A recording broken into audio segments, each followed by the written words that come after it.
Hey Adrian, Jasmine here for a quick review to your updates. One, I really like your updates. I think it's going really well. And I will say I'll get to your texture map, but I saw your update and I kind of laughed. I was like, yes, it was a lot easier than you probably anticipated at first.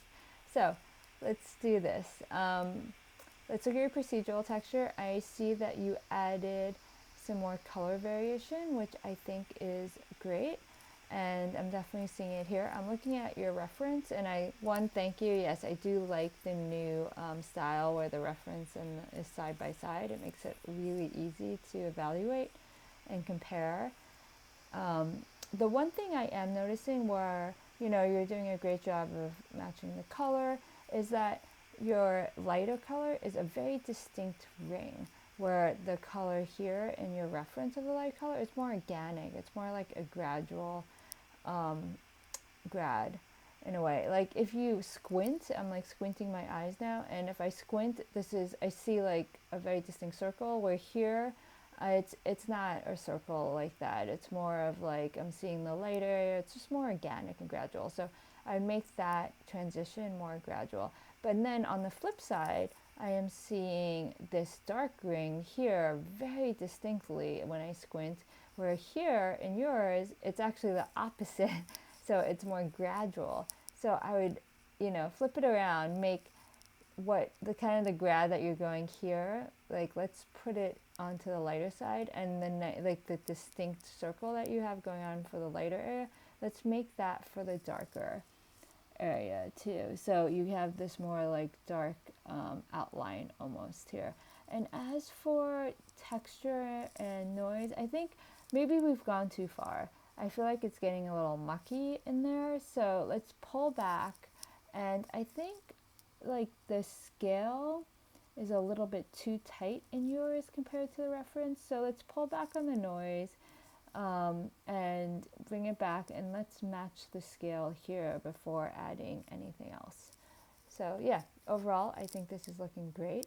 And let's go on to your next one. Oops. Let's see if I can get there. Bear with me. Okay. I gotta find you again. Let's take a tour of the Facebook group. I know you're coming up here.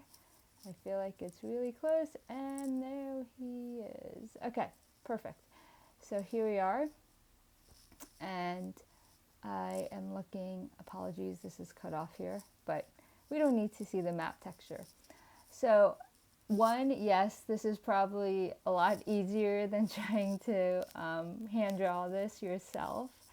And I'm glad that we got that solved.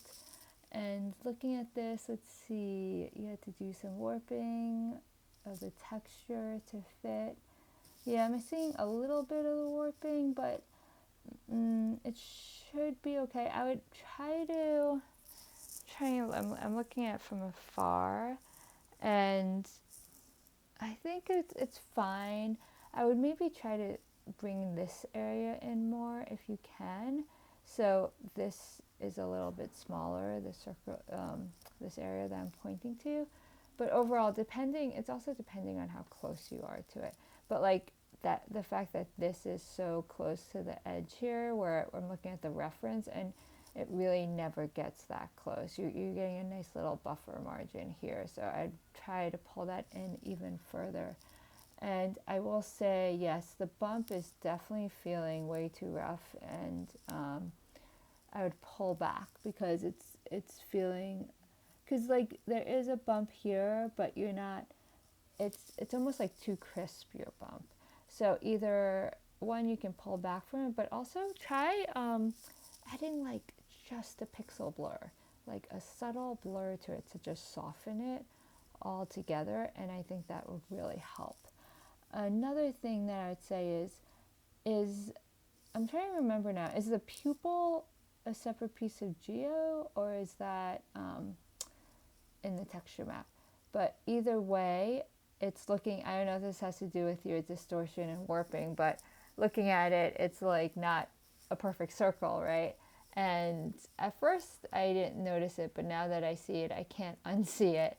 And it's feeling a little funny that it's so warped. So I would definitely work on that. And then also along the lines of the edging and whatnot, what you notice in eyes, and depending on the specific eyes, but they all have it, is this kind of like outline of a darker outline around, and it's not always black. It's almost never black. So always keep that in mind. It's like shadows, right?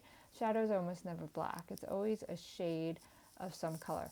So take a look. Like this one is definitely like kind of this blue gray, this dark blue gray type thing, and we want to get that feeling here. So it's not just a harsh line. So there is like a kind of play where you do find the eye texture, but then you can play with that eye texture too, because like anything, you always kind of have to adapt it to your specific situation. So like for instance, for something like that, you could do it a couple ways. You can play with it where you paint directly on it in Photoshop or something like that, or you can combine this map texture with a procedural and like have a ramp do the darkening around here. So this is where you can get creative. It's not like one or the other. You can do hybrids too, but you have the tools now and the skills to do both and combine it or not combine it to create whatever you're trying to create. So I hope this helps, and yeah, I can't wait to see the updates. Thanks. I'll talk to you later. Bye.